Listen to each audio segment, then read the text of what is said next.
எவ்வளோ tightly fact schedules இருக்கும் அப்படிங்கிறது நமக்கு தெரியும். இருந்துமே சினிமா மீதான ஆர்வம் அதனுடைய மிகப்பெரிய உதாரணமாக தான் இந்த மேடையில் நீங்கள் இருக்கிறத நாங்கள் பார்க்குறோம். மீண்டும் ஒரு முறை ஒரு பெரிய நன்றி சார் இங்கே வந்ததுக்கு. அண்ட் உங்களுடைய பேச்சு கேட்கறதுக்காக ரொம்ப வியப்போடு பல பேர் காத்துட்ருக்காங்க. அதில் நானும் ஒருவள்.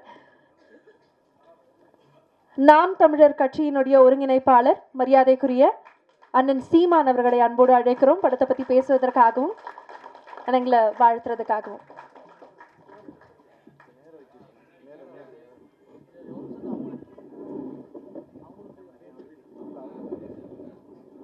சரியா?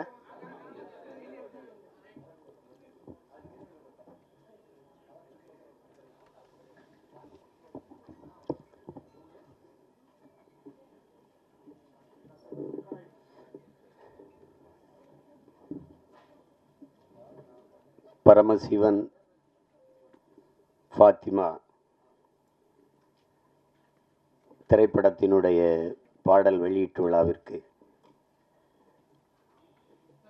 வருகை தந்திருக்கிற அச்சு ஊடக காட்சி ஊடக அன்பு உறவுகள் அனைவருக்கும் மேடையிலே அமர்ந்திருக்கிற பெருமக்கள், கலைஞர்கள், அரங்கை நிறைத்து அமர்ந்திருக்கிற என் அன்பு சொந்தங்கள் அனைவருக்கும் என்னுடைய அன்பும் வணக்கமும்.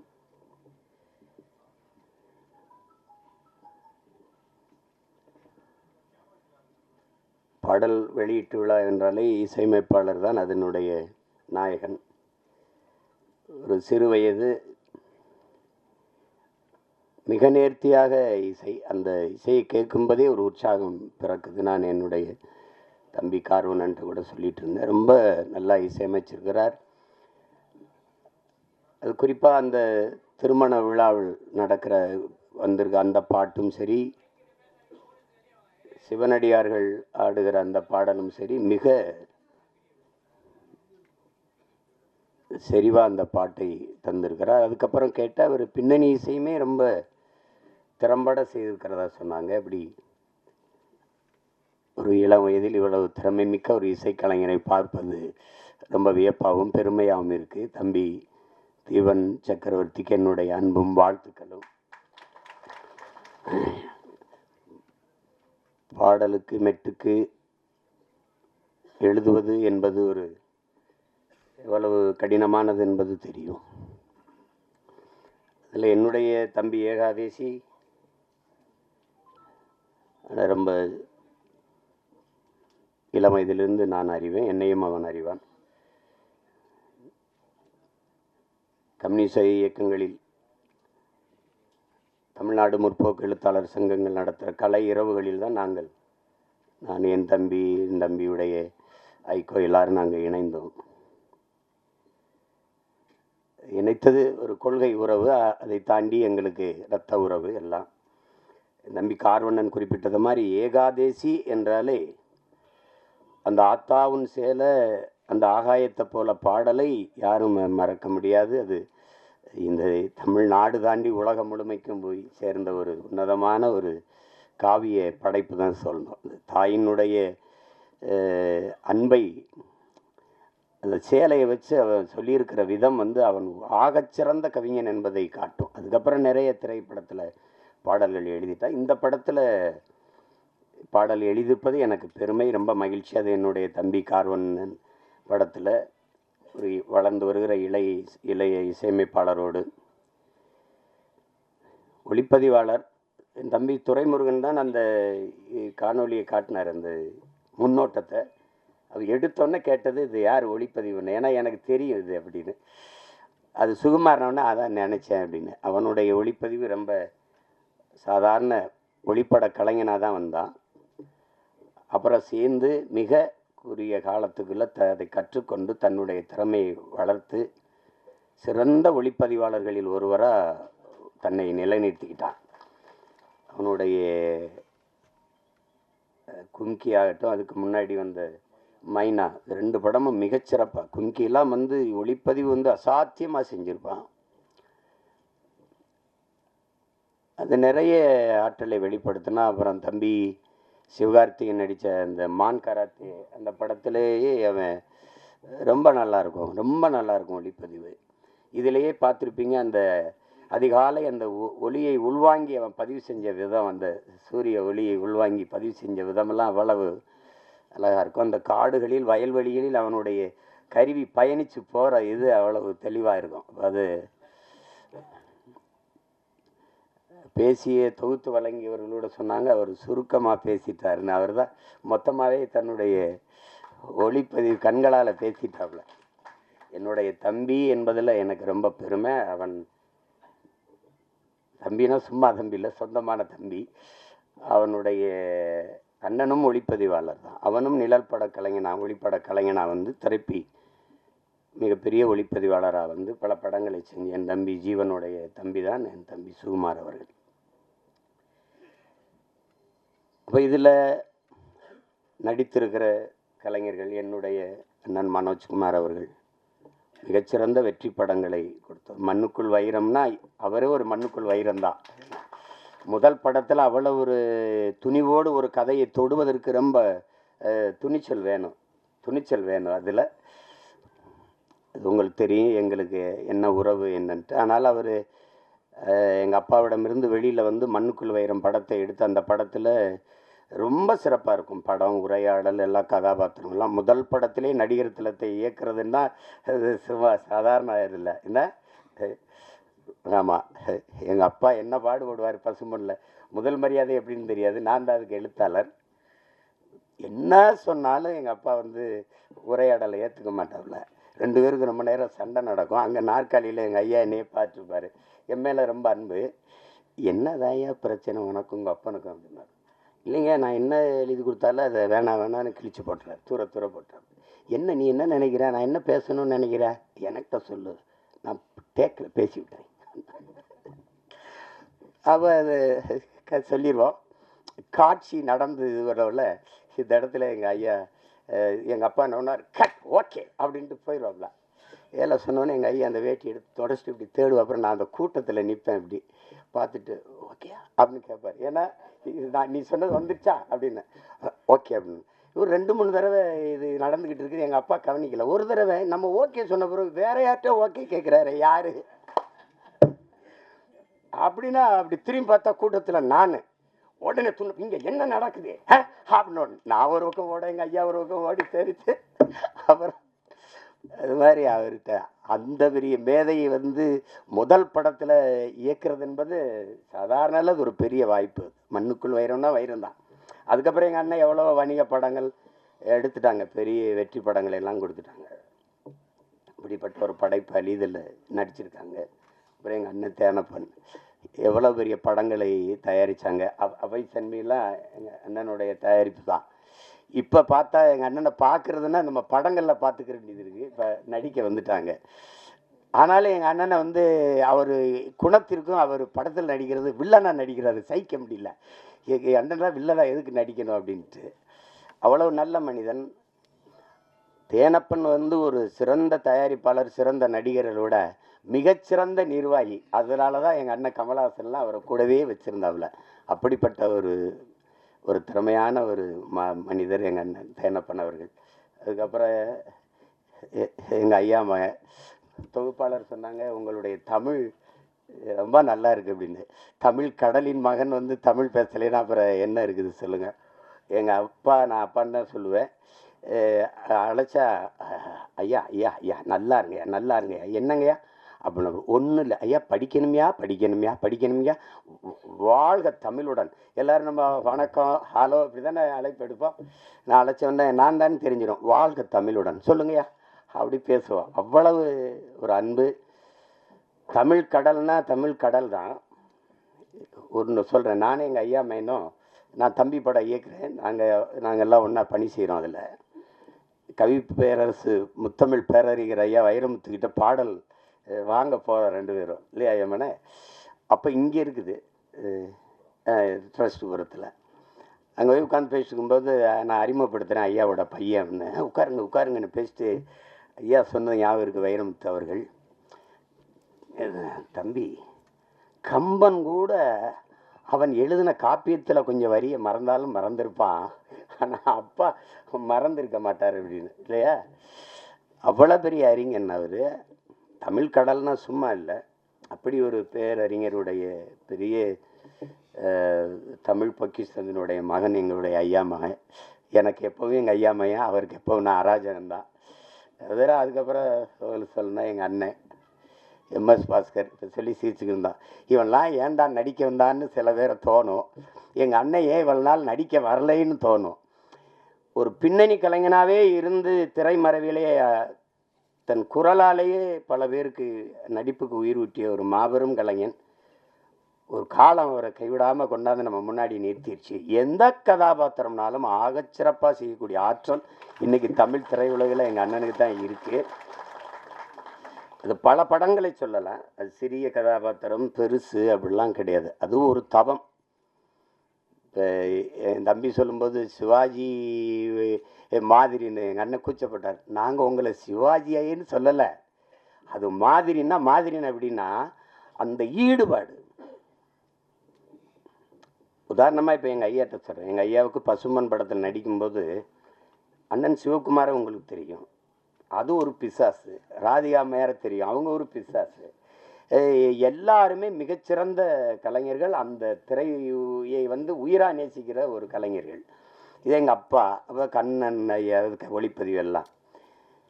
இப்போ இவங்க என்னன்னா எப்போ படப்பிடிப்புனாலும் அதிகாலையில் ஒரு 5 மணி, அதிகாலையில் ஒரு 4 மணி, அப்படி வச்சா இங்கேருந்து வண்டி போய் நாங்கள்லாம் நிற்கும்போது ஒரு நாற்காலியை போட்டு ஒரு ஆள் உட்காந்துருக்கும். அது யாருன்னா எங்கள் ஐயா நடிகர் திலகம் அவர்கள் உட்கார்ந்துருப்பாங்க. தினம் கூச்சப்படுவாங்க, என்னடா நம்ம இவ்வளவு முன்னாடி வந்தோம், அதுக்கு முன்னாடி உட்காந்துருக்காரடா அப்படின்னு நினச்சி இவங்க எல்லாம் கூடி பேசுகிறாங்க. நாளைக்கு எப்படியாவது நம்ம சீக்கிரம் அவருக்கு முன்னாடி ஒரு 5 நிமிஷமாக அது முன்னாடி வந்துடணும்ன்ட்டு. புரியுதா அவங்களுக்கு? எல்லாரும் பேசி வச்சு வரும்போது அதே மாதிரி முன்னாடி நாற்காலி போட்டு உட்காந்துருக்காப்புல. ஏண்டாடே ஐயோக்கிய பிள்ளைலாம், எனக்கு முன்னாடி நீங்கள் வந்துடுவீலாம் அப்படின்னு. அந்த இதில் இத்தனை படம் நடித்தும் அந்த ஈடுபாடு, அந்த முனைப்பு, அந்த ஆர்வம், ஒரு துளியும் குறையாத ஒரு மகனை நம்ம பார்க்கவே முடியாது திரையுலகில். அது மாதிரி இப்போ எங்கள் அண்ணனுக்கு என்னென்னா எந்த கதாபாத்திரம் கொடுத்தாலும் அந்த அர்ப்பணிப்பு முழுக்க உள்வாங்கி அந்த கதாபாத்திரத்தின் தன்மையோடு இணைந்து வெளிப்படுத்துகிற ஆற்றல் இன்றைய தலைமுறையில் எங்கள் அண்ணன் எம்எஸ் பாஸ்கருக்கு இணையாக யாரும் இல்லை. அது சின்ன இப்போ நீங்கள் அண்மையில் இப்போ ஓடிக்கொண்டிருக்கிற டூரிஸ்ட் ஃபேமிலி அந்த படத்தை பார்த்தீங்கன்னா கூட அந்த அந்த பையனை தம்பி சசியை இவர் கொடுமைப்படுத்துகிறாருங்கும்போது நம்ம கோபமாக வரும். அவன் நிற்கும்போது அவன் நான் கேரளா மலையாளின்னு சொன்னது இல்லை, நான் இலங்கையிலேருந்து வந்திருக்கேன், ஈழத்தமிழன்னொன்னே சாவியை தூக்கிவிட்டு வண்டிடு சேவ் பண்ண போகணும் அப்படின்னு வரல. அது இங்கிலீஷ் நடிகை. என்ன இங்கிலீஷ் நடிகை? எங்கள் அண்ணன் கருப்பாக போயிட்டானே ஒழிய அவன் இங்கிலீஷ் நடிகனுக்கெல்லாம் பெரிய நடிகன், மிகப்பெரிய கலைஞன்.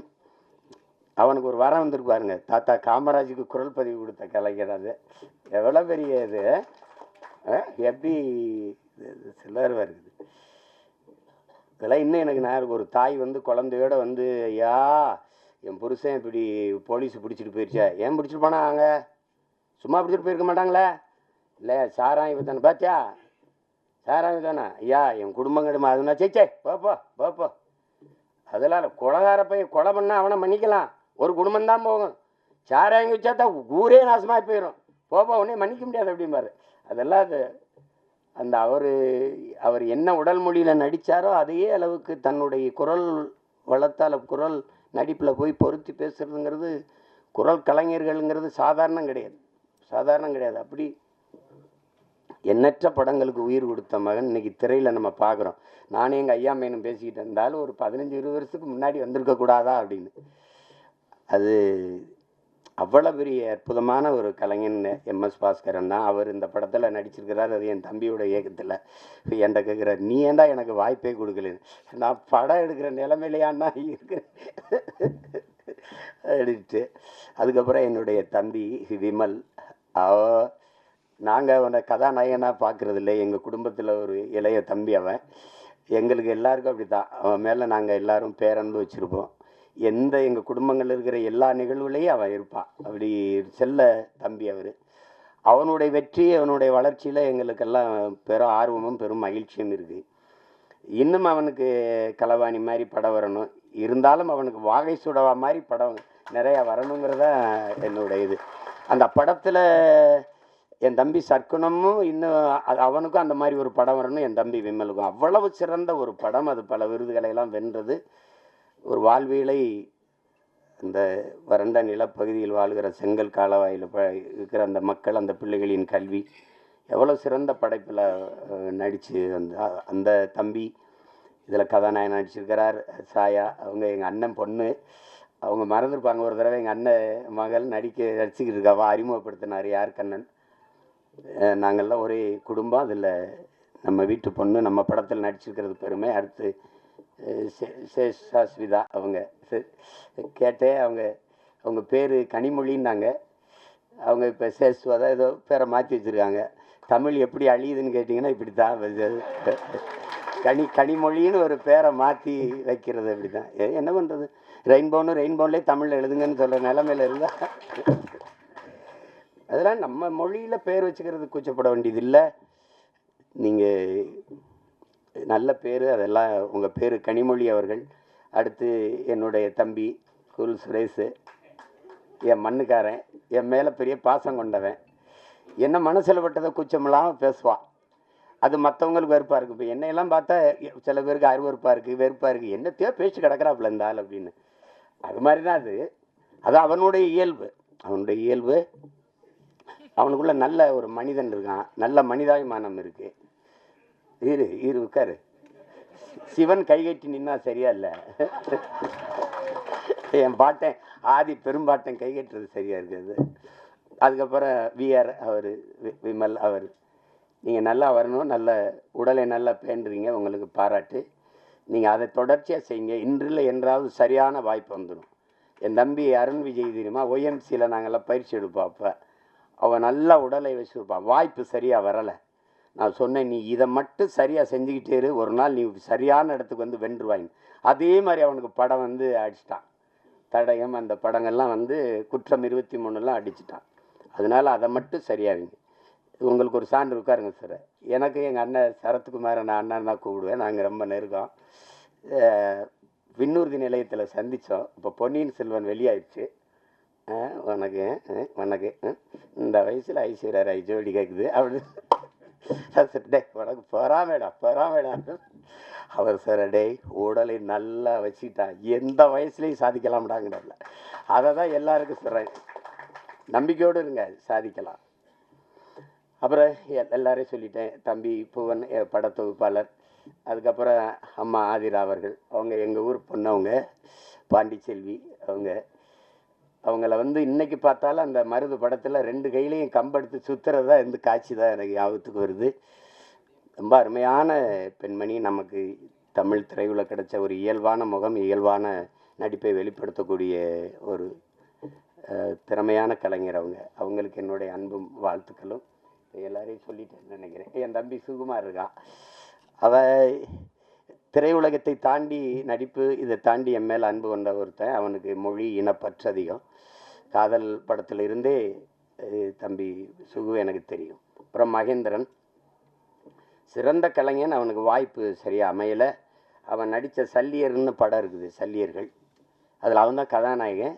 மிகச்சிறப்பாக நடிச்சிருப்பான். இருக்கானா போயிட்டான். மகேந்திரன் ரொம்ப சிறப்பாக நடிச்சிருப்பான். ஒரு போராளியாக வந்திருப்பான். அவருக்கு காலம் இருக்குது, எங்கே போயிருப்பது. நல்ல திறமையான கலைஞன். அப்புறம் என் தம்பி துரைமுருகன், சரி, அவன் சமூக பற்றாளர், சமூக ஆர்வலர். ஆமாம், என் தம்பி கிடாரி அப்படின்னா உங்களுக்கு தெரியும். அது காலையில் கிடாரி மாடுகள் நாங்கள் சொல்லுவோம். அது ஒரு திமிரு எடுத்த தெனவெடுத்தது அது சொல்லுவோம். அது கிடாரி படத்தில் ரொம்ப அருமையான இது கையாண்டிருக்கு. குறிப்பாக எங்கள் அண்ணன் வேல ராமூர்த்தியுடைய கதாபாத்திரம் எனக்கு இன்னும் மனசில் இருக்குது. தம்பி பிரசாத் முருகேசன் அவர்கள். அதை நாங்கள்லாம் அந்த படத்தை பார்த்து யார் இயக்குனர்னு நான் எங்கள் ஐயா மேனும் பேசி பார்ப்பேன். மத்தகம் பார்த்துட்டு தான் கேட்ட ஐயா மேனை, யார் ஐயா மேனை இவ்வளவு சிறப்பாக எடுத்துருக்கு, எங்கள் கிடாரி பட இயக்குனர் தானோன்னா அதுக்கப்புறம் நானே அழைச்சி பேசி வாழ்த்தினேன். ரொம்ப திறம்பட்ட அவனுக்கு என் மேலே அன்பு இருக்கு இல்லையோ, அவனோட மகனுக்கு என் மேலே பேரன்பும் பிடிப்போம். என்னை பார்க்கறதுக்காக வந்திருக்கான்னாங்க. நான் அவனை சந்திக்கணும். இது எல்லாரையும் சொல்லிட்டேன். என்னுடைய தம்பி கார்வண்ணனை பற்றி உங்களுக்கு சொல்லணும். நாங்கள் வந்து அவர் எந்த திசையில் இருந்தார், நான் எந்த திசையில் இருந்தேன்னு தெரியல. ஆனால் எங்களை ஒரு ஒரு உணர்வு வந்து இணைக்குது. அது எங்களுடைய மொழி இனப்பற்று. அப்போ அவர் எடுத்த படங்கள் இப்போ தானே படம் வந்து பார்க்கும்போது அவர் பெட்டிக்கடை முதல் படம், அதுவும் கிராமத்தில் நடந்த அனுபவத்தில் எடுத்தது தான். அதுக்கப்புறம் தமிழ் குடிமகன், அது என் தம்பி துரை சொன்ன மாதிரி ஒடுக்கப்பட்ட தமிழ் சமூகத்தினுடைய நிலையை இன்றைக்கு அந்த நிலை இருக்குது அப்படிங்கிறத படம் எடுத்தார். என்னுடைய தம்பி சேரன் அவர்கள் நடிச்சிருந்தாங்க. ரொம்ப அருமையான படம். நான் திரையில் பார்க்க முடியல, தொலைக்காட்சியில் தான் அந்த பார்த்தேன். அதை பார்த்துட்டு நான் பாராட்டி வாழ்த்து அறிக்கையெல்லாம் கொடுத்தேன். ரொம்ப சிறப்பாக இயக்கியிருந்தார். அது உரையாடல்கள், திரைக்கதை, போக்கு எல்லாமே மிக நேர்த்தியாக இருந்தது. அடுத்தது இப்போ இந்த படம் வந்து மிக சிறப்பாக வரும்னு நினைக்கிறேன். அது தொடர்றதுக்கு ஒரு பிரச்சனையை, அந்த பிரச்சனையை பயந்து தான் அதை சரி செய்ய முடியாமையே போயிடுது. அது ஒரு சமூகத்தில் இருக்கிற பெரிய அவலம் தான். சில இதை பேச மறந்துடும் இல்லையா? மேல்பாதி மங்கலத்தில் கோயிலுக்குள்ளே விடலைன்னா நமக்கு எதுக்கு பிரச்சனைன்னு நினைக்கிறாங்க. அது ஓட்டுக்காக நிற்கிறவன் தான் அதை சிந்திப்பான். நாட்டுக்காக நிற்கிறவன் அதையெல்லாம் சிந்திக்க முடியாது. நீ போட்டா போடு, போடலைன்னா போ, சரி எதுவோ அதுதான். உலகத்தில் என் அன்பு சொந்தங்கள் உங்களுக்கு சொல்லுவேன், உலகத்தில் சாதித்த எல்லோரும், இந்த உலகத்தை இவ்வளவு பெரிய மாறுதலுக்கு கொண்டு வந்த எல்லோரும் தன் மனச்சான்று வழிகாட்டுதன்படி நடந்தவன் தான் இவ்வளவு பெரிய மாறுதலை கொண்டு வந்திருக்கான். நீங்கள் சின்ன சமரசம் செஞ்சாலும் அது சரியாக வராது. லெலின என்ன சொல்கிறா, நீங்கள் ஒவ்வொருத்தனும் என்ன சொல்கிறான், உலகமே உன்னை இதை செய் என்று சொன்னால் சரியில்லை என்று பட்டால் செய்யாத, உலகமே செய்யாதே என்று சொன்னால் சரி என்று பட்டால் செஞ்சிருந்தான். அதுதான் கோட்பாடு. அதை தான் நம்ம செய்யணும். விவேகானந்தர் நமக்கு என்ன கற்பிக்கிறார்? எதற்காகவும் உண்மையை விட்டு கொடுத்துறாத, ஆனால் உண்மைக்காக நீ எதையும் விட்டு கொடுங்கிறது. இதே வெவ்வேறு வடிவத்தில் ஒவ்வொரு தத்துவ ஞானிகளும் மேதைகளும் சொல்லி வந்திருப்பாங்க. ஆனால் இதே தான் எங்கள் தலைவர் என்ன சொல்றார், நாம் சாகலாம், சாதாரணமானவர்கள், ஆனால் சத்தியம் தோற்றதாக சரித்திரத்தில் செய்தி இல்லை. நாம் சத்தியத்தின் பக்கம் நிற்கிற சத்தியத்தின் மக்கள் நாம் வெல்லுவோங்கிறதுல அது என்கிட்ட தான் சொல்றாருல. அது அந்த மாதிரி நம்ம எதிர்க்கும். நபிகளே என்ன சொல்றாரு, அநீதியை கண்டு அச்சம் இல்லாமல் துணிந்து எதிர்ப்பவன் எவனோ அவனே உண்மையான ஜிகாத்துங்கிறாங்க. அநீதின்னு தெரிஞ்சிருச்சு, அவன் எதிர்க்கணும். சேகுவார் என்ன சொல்றான், உலகத்தில் எங்கெங்க அநியாயம் நடக்குதோ அதை கண்டு நீ பொறுக்க முடியாமல் கோவப்படுவாயானால் நீனும் என் தோழனேங்கிறான். நீனும் என் தோழன் தான். நான் தம்பி படத்தில் இறுதியில் அந்த உரையாடல் அவருடைய கோட்பாடை அதை எடுத்து போட்டிருப்பேன்.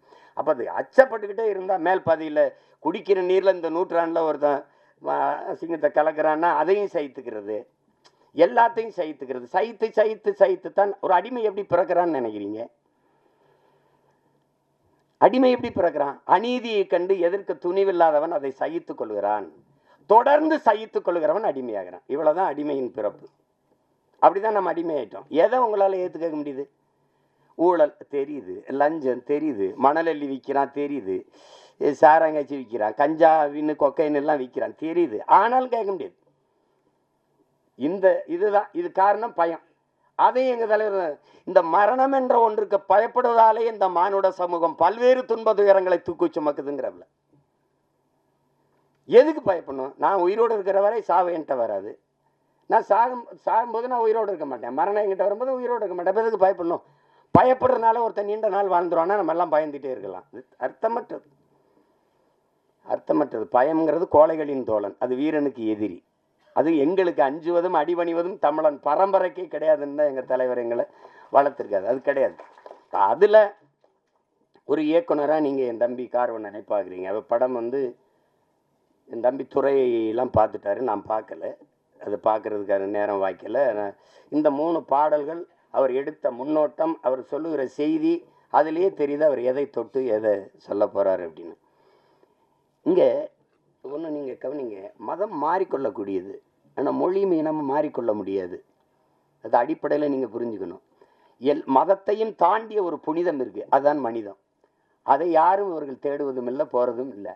இஸ்லாமியருக்கு ஒன்று உயிர், கிறிஸ்தவனுக்கு ஒரு உயிர், இந்துக்கு ஒரு உயிர் என்று கிடையாது. எல்லா உயிரும் யார் மேலே கீறினாலும் ரத்தம் ஒன்று தான்.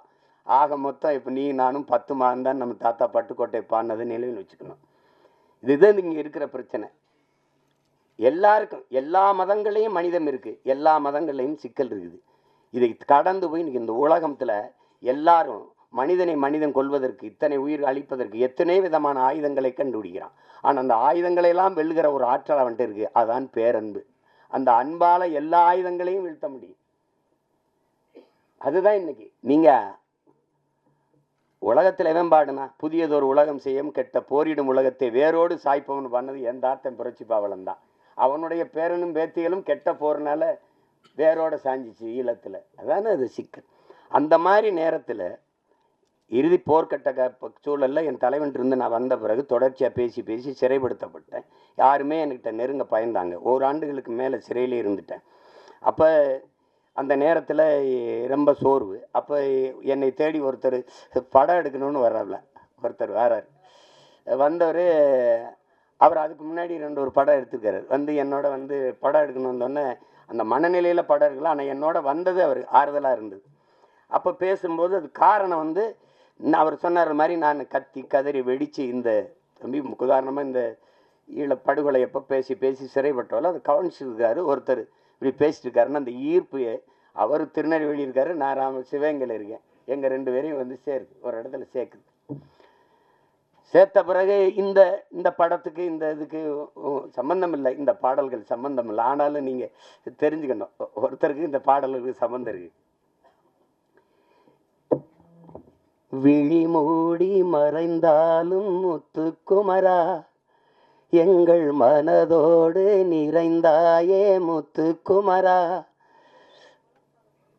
தாய் அன்போடு தனையேந்த முத்துக்குமரா, உன் பெரும் தியாகம் மறவோமே பச்சை தமிழா, நீ விழி மூடி மறைந்தாலும் முத்துக்குமரா, எங்கள் நீ மனதோடு நிறைந்தாயே முத்துக்குமரா, பகைமையும் துரோகமும் தாய் மண்ணை சூழ, பாவிகள் கூட்டமோ நம்மை ஆள, எரிமலையாயளவே மறந்திங்கு போக, எலி பொறியில் எலியாய் தமிழனும் நோக, மனம் பொறுக்காமல் சென்னறுப்பாலே உனை தீண்டியே எம் உணர்வையே எரிய வைத்தாயே நீ. இந்த பாட்டு இருக்கு பாருங்க. விழி மூடி மறைந்தாலும் முத்துக்குமரா, எங்கள் மனதோடு நிறைந்தாயே முத்துக்குமரா. இந்த பாட்டு ஆண்ட பரம்பரை இங்கு மாண்டு போவதோ, ஆள பிறந்தவன் இன்று அடிமையாவதோ, வீர தமிழினம் இங்கு வீழ்ந்து போவதோ, வீணர் கூட்டம் இங்கே நம்மை ஆள்வதோ, எங்கள் இனத்தை அழிக்க துடிப்பவன் எவன், எரிமலை ஆற்றில் குளிக்க நினைப்பவன் அவன். இந்த பாட்டு தலைமகனே எம் பிரபாகரனே, தலைநகரே திரிகோண மலையே. இந்த பாடல்கள் இன்னைக்கு தமிழ்நாட்டில் எல்லா இடங்களையும் ஒலிக்குது. எங்களுடைய இன உணர்வுள்ள மக்கள் கூட்டங்களில் இது பரவலாக கேட்கப்படுது. எங்களுடைய கட்சி பாடலில் இது ஒரு கொள்கை பாடலாக பரப்பப்படுது. இந்த பாட்டை 2010ஆம் ஆண்டு இதை தயாரித்து அங்கே செய்கிறோம். இது தம்பி இசைவேந்தன் ஒரு தம்பி எழுதின பாட்டை என்னுடைய அன்பு மைத்துனர் கவிதாஞ்சனை வச்சு இந்த பாடல்களை பதிவு செஞ்சோம். அதுக்கு அன்றைக்கே 10 லட்சம் ரூபாயை செலவழித்து இந்த பாட்டை பதிவு செய்து கொடுத்த தம்பி தான் என்னுடைய 6 உயிர் தம்பி கார்வண்ணன் அவர்கள். அவனுக்கு இந்த மொழி மீதும் இனத்தின் மீதும் இருக்கிற பற்றுக்கு இதுவே உங்களுக்கு ஒரு சான்று. நாங்கள் 2 பேரும் இணைந்தோம் அப்படின்னா மொழி அழிந்தால் இனம் அழிந்து விடும். தமிழ் இல்லைனால் தமிழர் இல்லை, தமிழர் என்ற இனம் இல்லைன்னா நாடு இல்லை, அவ்வளவுதான். இங்கே எல்லாரும் தமிழ் தேசிய அரசியல்னா ஒரு தீண்டத்தகாத வார்த்தை போலவும் வேற்றுக்கிரக சொல்பவனும் ஒரு மொழி காக்க, இனம் காக்க, மண் காக்க, மண்ணின் வளம் காக்க, மண்ணின் மக்களின் நலம் காக்க, அந்த மக்களின் மானம் காக்க ஒரு அரசியல் இருக்கு. அந்த அரசியல் தான் தமிழ் தேச அரசியல். இதெல்லாம் தேவையில்லைன்னா இது தேவையில்லை. அதான் சொல்றான்ல, இது தேவை. எங்கள் முன்னவர்கள் KRP விஸ்வநாதனோ, அண்ணல் தங்கவோ, மறைமலையடிகளோ, அல்லது சிவானந்தமோ சிங்காரவேலரோ ரெட்டமலை சீனிவாசனோ ஐத்தியாச பண்டிதரோ மாப்போசியோ சீபா ஆதித்தனாரோ வரும்போது அவனுடைய பேரன் சீமான் நிற்கிற புறச்சுழல் இல்லை. அன்னைக்கு காவிரியில் தண்ணி கேட்டால் அடித்து விரட்டல, அன்னைக்கு கச்சத்தீவை பறித்து கொடுத்துட்டு சுட்டு சுட்டு 840 மீன் வந்து சுட்டு போடல. மீத்தேன் எடுப்பு பூமி தாய் ஈரக்கொலை அறுக்கலை, அணுவில் ஸ்டெர்லைட்னு இப்படி நச்சு ஆலைகளை நிறுவி எங்களை கொல்லலை. எதை தேடினாலும் இந்த அரசியல் தேவைப்படுது. தேவைதான் கண்டுபிடிப்பின்டா. இந்த அரசியல் வேணுமா, ஜெயிக்குமா ஜெயிக்காதா, அதை விட தேவையா தேவையில்லையா, அதுதான் கோட்பாடு. அப்போ அந்த அடிப்படையில் நாங்கள் இணைந்து பணி செய்தோம். என் தம்பி என்னோட ஒரு தம்பியாக, உணர்வால் இணைந்தாலும் உறவான ஒரு உயிரான தம்பியாக எனக்கு முதன்மை தளபதியாக களத்தில் நின்னா என் தம்பி கார்வண்ணன். அவன் நாங்குநேரி தொகுதியில் 2016ஆம் ஆண்டு நாங்கள் 234 சீமா வர்றாப்புலையா 234 பேர் முதல்ல இருக்கானா கட்சியிலன்னு கேட்டாலாம் இருக்குது. இப்போ மறுபடியும் போட போகிறானா தனிச்சுன்னு கேட்குறாலும் இருக்குது. அப்போ போட்டோம். அதில் நாங்குநேரியில் ஒரு தளபதியாக நின்று களத்தில் பணி செய்தவன் என்னுடைய தம்பி கார்வண்ணன். வெறும் திரைப்பட இயக்குனர்னு வச்சுக்கிங்க, அவனுக்குள்ளே இருக்கிற போர்க்குணம் தான் இந்த மாதிரி கதைகளை தொடணுன்ட்டு. அன்னைக்கு அவனுக்கு ஆதரவு இல்லை, இன்னைக்கு அண்ணன் இருக்கேன், அண்ணனுக்கு பின்னாடி பெரிய படை இருக்குது, அதனால் அது ஒன்றும் இல்லை. இது திரையரங்கு கிடைக்குமா கிடைக்காதான்னு ஒரு அச்சப்படுற சூழலில் நம்மளை தள்ளி விட்டுருக்காங்க. அதெல்லாம் மாறும். அதுக்கு ஒரு காலம் வருது. காலம் வரும் என்று காத்திருந்த தலைவனின் பிள்ளைகள் இல்லை, எங்களுக்கான காலத்தை உருவாக்கிய தலைவனின் பிள்ளைகள் நாங்கள் எல்லாரும். நீரின் போக்கில் நீரில் நீஞ்சினவங்க இருக்கான், நெருப்பாற்றில் நீஞ்சியவன் எங்கள் தலைவன், அவன் பிள்ளைகள் நாங்கள். இதெல்லாம் ஒன்றும் இல்லை. உங்களுக்கு எல்லாருக்கும் சொல்கிறதுக்கு முன்னாடி என்கிட்ட வந்து ஒரு தடவை பேசும்போது பேச்சுவாக்கில் சொல்கிறாப்புல, இந்த சாவு மனிதன் இந்த மரணம் ஒன்று பயப்படுறதுனால தான் எல்லா சிக்கலையும் எதிர்கொள்ள வேண்டியது இருக்குதுன்னு ஒரு தடவை சொல்லிடுறாரு. திருப்பி தம்பி போகிறான் திருப்பி அப்படிங்கும்போது ஒரு தடவை சொல்கிறார், சாக துணிஞ்சிருங்க எல்லாம் உங்களுக்கு சாதாரணமாயிருன்ட்டு. ஏன்னா சாக பயந்தவன் தரித்திரமாகிறான், சாக துணிஞ்சவனே சரித்திரமாகிறான். சான்று சாக்ரட்டிஸ். மரண தண்டனை விதிச்சாச்சு, அது குப்பியில் வந்து விஷத்தை ஊற்றி வச்சாச்சு. 1 மணி நேரம் கழித்து குடிக்கலான்றான். யார்? விஷத்தை ஊற்றினவன். வச்சு கை எடுக்கிறத எடுத்து குடிச்சிடறவில்ல, சாவுக்கு பயப்படல. 1 மணி நேரம் கழித்து குடிக்கலான்றான், உங்களுக்கு அவகாசம் கொடுக்குறவன், எடுத்து குடிச்சிடறவில்ல. அதனால தான் அவன் சரித்திரத்தில் அவனுக்கு இடம். உங்களுக்கு புரியுதுன்னு நினைக்கிறேன். பகத்சிங் வந்து மன்னிப்பு கடிதம் எழுதி கொடுத்தா விட்டுறேங்கிறான் தூக்கு சண்டனையில். ஆளுநருக்கு கடிதம் போகுது, பகத்சிங் அனுப்புகிறான். மன்னிப்பு கடிதம் தான் பகத் கேட்டான்னு நினச்சி பிரிக்கிறாவில். பிரித்தா பைத்துக்காரா நீ தூக்கில் போட சொல்லியிருக்க, அதை ஏற்க முடியாது. நான் உனக்கு அரசியல் போர் செஞ்சுருக்கேன், அதனால் என்னை துப்பாக்கியில் சுட்டு கொள்ளு, இல்லைன்னா பீரங்கி வச்சு என் நெஞ்சை பிளந்து கொள்ளு, தூக்கில் போடாத. ஏன்னா வந்து அப்படி தான் உங்களுக்கு. அதை படிச்சுட்டு அவனுக்கு வேர்த்திருச்சு, மிரண்டுட்டான். அதனால தான் சரித்திரத்தில் அவனுக்கு இடம். உங்களுக்கு புரியுதுன்னு நினைக்கிறேன். இவன் வந்து நண்பர்கள் சொல்கிறாங்க, பகத் நீ வெளியில் வா, நம்ம வந்து இன்னும் வீரியமாக போராடலாம், ஒரு மன்னிப்பு கடிதம் தானே எழுதி கொடுத்துட்டு வந்துருன்ட்டு. பகத் சொல்கிறான், எல்லாரையும் போல தான் எனக்கும் வாழணும்னு ஆசை இருக்குது, ஆனால் நான் வெளியில் வந்து வீரியமாக போராடுவதை விட இந்த மரண கயிற்றை துணிஞ்சு முத்தமிட்டேன்னா பகத்தை போல வீரமிக்க மக்களை இந்த மண்ணின் விடுதலைக்கு பெற்றுத்தர வேண்டும் என்று எண்ணற்ற தாய்மார்கள் விரும்புவாங்க, அதனால நான் இந்த தூக்கு கயிறை முத்தமிடுறேன்ட்டு. ஆனாலும் பகத்துக்கு அந்த வீரமிக்க மரணத்தை வெள்ளக்காரன் தர சரியா இல்லை, சம்மதிக்கலை. தூக்குதான்ட்டான். தூக்கில் போடும்போது அவன் கேட்குறான், நீ ஏன்டா அந்த காலத்தை ஏன்டா நீ வந்து துப்பாக்கியில் சுட சொன்ன, ஏன் பீரங்கில் சுட்டு கொள்ள சொன்ன? இல்லை, என் உடலிலிருந்து கடைசி உயிர் துளி பிதுங்கி வெளியேறுகிற வரை என் தாயிலத்தை என் கால்கள் தொட்டுக்கொண்டே இருக்கணும், அதுக்கு தான் நான் என்னை துப்பாக்கியில் சுடுன்னு சொன்னேன்றான். திருப்பி தூக்கில் போடும்போது அந்த கருப்பு அங்கி போட்டு மூடுவான்ல, பிளாக் மாஸ்க்கு, 2 பேர் தான் எடுனவன், ஒன்று பகத்சிங் இன்னொன்று சதாம் ஹுசேன். உங்களுக்கு தெரியும் நினைக்கிறேன். எடுறான்ட்டான் பகத்சிங், அந்த கருப்பு துணியை எடுறான்ட்டான். எடுத்துகிட்டு போட சொன்னேன். ஏன்னா அந்த விழி பிதுங்கி என் உயிர் வெளியில் கசிந்து போகிற கடைசி நொடி வர துளி வர என்னுடைய கண்கள் என் தாய் மண்ணை பார்த்துக்கிட்டே சாகணும்டான்னா. அதனால தான் பகத்சிங் இன்னைக்கு வந்து நம்ம சரித்திரத்தில் இருக்கான். சேகுவேராவை சுடுறதுக்கு எதிரி நிறுத்தும்போது இப்படி குறி வைக்கிறான். அப்படி குறி வைக்கும்போது, டியர் காம்ரேட், நீங்கள் என் நெத்திக்கு குறி வைக்கிறீங்கன்னு நினைக்கிறேன், கொஞ்சம் இடது பக்கமாக வாங்க, இப்போ சுடுங்கன்ட்டான். அதனால தான் சேகுவேராவுக்கு இடம் உங்களுக்கு. அப்போ மரணத்துக்கு பாய்ந்தவெல்லாம் உங்களுக்கு தெரியுது. விவேகானந்தர் சொல்கிறார்ல, வரலாற்றில் எப்போதும் வீரர்களுக்கு தான் இடம், அடிமைகளுக்கு இடம் இருந்திருக்கு, ஏன் ஏழைகளுக்கு கூட வரலாற்றில் இடம் இருந்திருக்கு, கோழைகளுக்கு ஒருபோதும் வரலாற்றில் இடம் இருந்தது இல்லை. அதனால் இதுக்கெல்லாம் பயந்தா ஒன்றும் இல்லை. அப்போ அந்த துணிவில் தான் என்னுடைய தம்பி இந்த கருத்தை துணிஞ்சு எடுத்து படத்தில் பதிவு செய்கிறார்.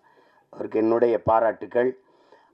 அவன் என் தம்பிக்கு இருந்த இந்த திரையுலக மேலே இருந்த பற்று வெளிப்படுது பாருங்க. அவனே தயாரித்து அவனே இயக்கி அதில் ஒரு கதாபாத்திரத்தில் நடித்து தொடர்ந்து இது தமிழ் குடிமகனும் அவருடைய தயாரிப்பு தான், அவருடைய இயக்கத்தில் இது பண்ணியிருந்தார். இப்போ அந்த முயற்சியை நான் முழுக்க பாராட்டுறேன். என் தம்பி கார்வண்ணனுடைய படைப்பு என்பது என்னுடைய படைப்பு. நானே இயக்கியது போல் ஒரு மகிழ்ச்சி, எனக்கு ஒரு உற்சாகமும் ஒரு பெருமையும் இருக்குது. அந்த படம் உறுதியாக வெல்லும். உலகெங்கும் இருக்கிற என் உயிர் சொந்தங்கள் என் தம்பிக்கு நல்ல ஆதரவு கொடுத்து இந்த படத்தை மாபெரும் வெற்றி படமாக மாற்றணும். அதுதான் அது.